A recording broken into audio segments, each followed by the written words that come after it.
अस्सलाम वालेकुम नाज़रीन, एक और पहाड़ी बैठक भी तुसें सारे की खुशामदीद। जैसे कोल बेसिकली दो बड़ियां खबरां दी अक्सर तुसें कि खुशामदीद। पहली ते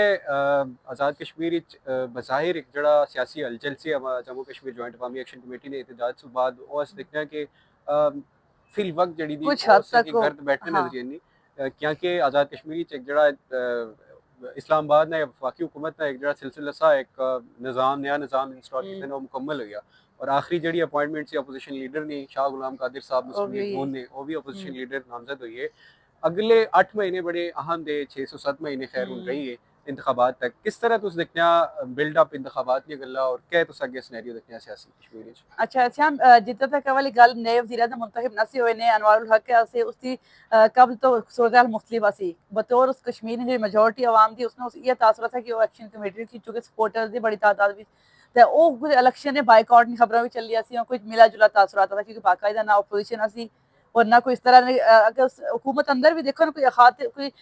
बाकायदा कोई मौकफ किसी भी जमात ने उस तरह नजर ना साधना हो एग्जैक्टली कोई सियासी जमात नहीं वक़्त उस तरह ना सी नजरिया नहीं। एग्जैक्टली लेकिन उन्होंने देखना कि जब थी पीपल्स पार्टी ने फैसल राठौर जेड़े से ओ वज़ीर-ए-आज़म बने उसके बाद एक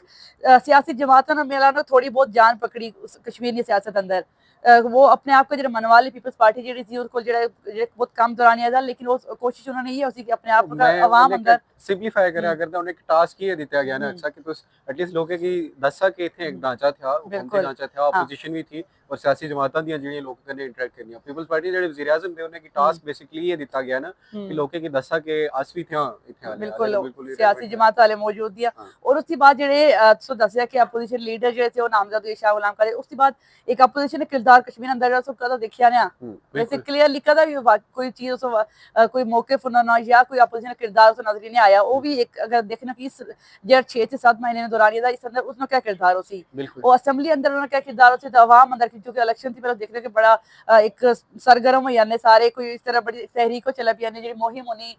कोई शादी ब्याह जनादे शनादे हर जगह पहुंचे जाने देखना होते सब पहुंची जाने तो उस अंदर तमाम एक्टिविटी अंदर देखना पड़ती है क्या रोल था। तो और अवाम जेडी अवाम पहले आ सके कोई एक सॉरी जे अक्सर जो आने के मोरूसी सियासत दी उसमें देखने को जो वोटिंग जो वोटर्स है ना कोई फैमिली ने वो भी एक बड़े नहीं अब्बा दादा जेडे ना वो वोट कर रहा है उन्होंने तो अगे सियासी उससे सियासी माता आगे बच्चे ही वोट कर रहे हैं। तो उन्होंने देखने कश्मीरी यूथ जेडी अच्छा वो काफी ज्यादा समझदार थी। एक्शन कमेटी थी बाद भी उन्होंने क्रेडिट करना इसना लेकिन उन्हें अपने राइट्स में पता चलिया वो वाली चीज उसको कटनी भी नजर आनी। बिल्कुल माहौल जो था खास तौर पर जो सियासी जहन था कश्मीर हम्म, ना एक नौजवान कश्मीरी ना चेंज हुई है और बिल्कुल। सियासी माहौल ही आज़ाद हाँ। जम्मू कश्मीर चेंज हुई है। अच्छा मैं अच्छा इंतखाबात के लिए लिंक कर सा जम्मू कश्मीर हम्म, जॉइंट अवामी एक्शन कमेटी एक बड़ा सवाल था और मैं बारहा ये जो ना पूछना भी आया बतौर सियासी जमात अपियर होना चाहिए ना। अपियर होना चाहिए ना हाँ। नहीं होना चाहिए ना इंतखाबात इस गेले बाइकआउट कर ले तो हम्म। क्या आना है इस बारे। तुआड़ी तो भरपूर ख्वाहिश ये थी कि उसी बतौर सियासी जमात अपियर में लेकिन उन्होंने फिर ये गल दी कोई एक एक एजेंडा होती ना कोई सियासी जमात का कोई नजरिया ही नहीं आले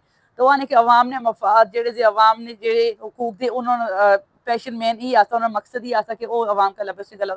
आवाज उठाने तो अगर सियासी बतौर सियासी जमात अगर अपियर हुए तो फिर वो एक एजेंडे ऊपर मिला क्यों फिर रुकी आले जाहिर है ठीक। देखा देखा जब जब जितनी आज तक जम्मू कश्मीर जॉइंट अवामी एक्शन कमेटी वाले जद्दोजहद की थी पिछले 3-4 साल में वो कोई एक स्पेसिफिक मसला सा कोई स्पेसिफिक एजेंडा सा या डे टू डे मसाइल से उन्हें पर उन्हें जद्दोजहद की थी।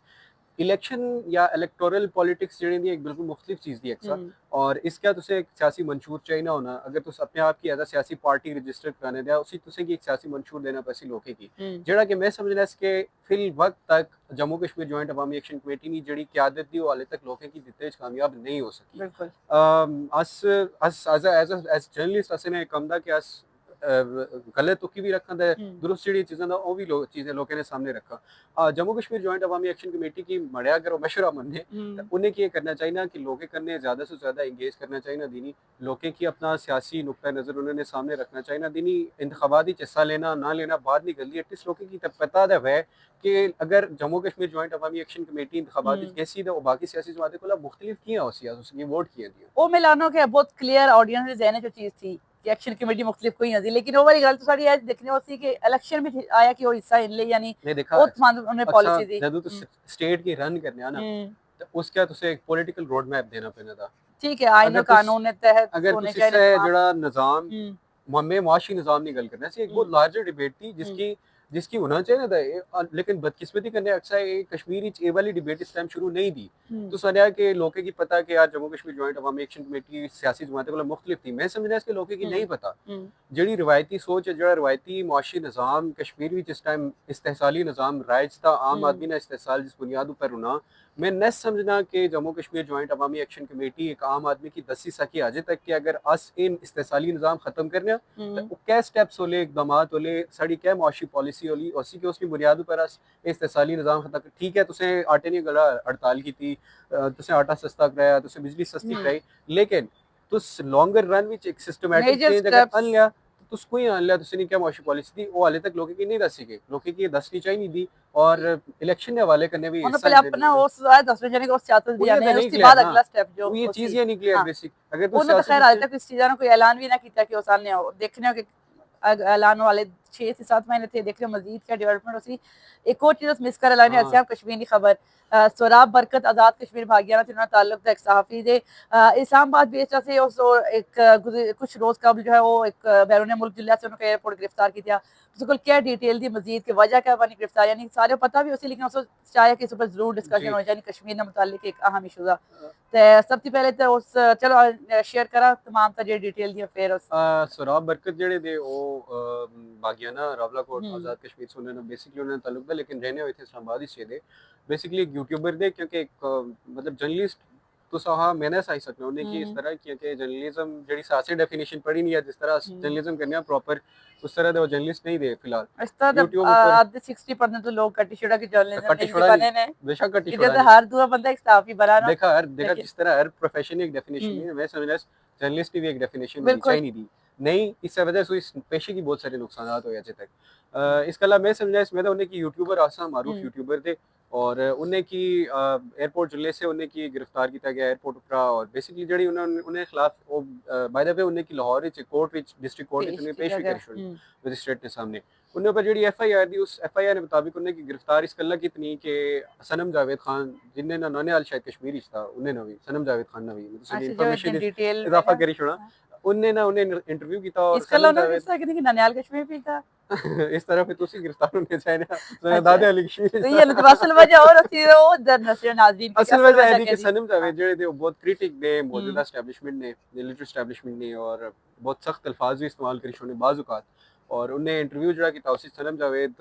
ए उन्हें पर जड़ी FIR रियासत जड़ा मौक़िफ़ था वो एदा कि सनम जावेद बहुत सख्त अल्फाज इस्तेमाल किए और वो इंटरव्यू ऑन एयर गया था उन्हें NCCI जेडी दी उन्हें उसकी सोराब बरकत की इस इल्ज़ाम में गिरफ्तार करी छोड़ा उन्हें की खैर पेश करी छोड़नी एक उन्हें नहीं सोराब बरकत की जो गिरफ्तारी थी मैं समझा सकता कि तुस बड़ी राय इन्ने चाहने ते एक लार्जर जड़ा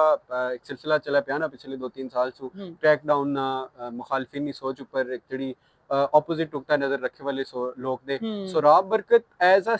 PTI ठीक है शुरू में समझ रहा इसको उन्होंने इंक्लिनेशन था सा PTI की तरफ लेकिन अगर तू सुनने की मुसलसल फॉलो करने तो उन्हें अपना थोड़ा जा PTI को डिस्टेंट किया सा मतलब फासला किया सा उन्हें ना वो ऐसा PTI के कोई ताल्लुक नहीं था लेकिन एक सिलसिला चलना पाकिस्तान पिछले जब से मौजूदा मिलिट्री एस्टैब्लिशमेंट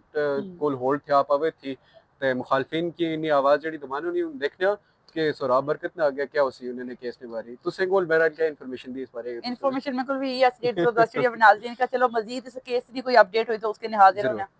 थैंक यू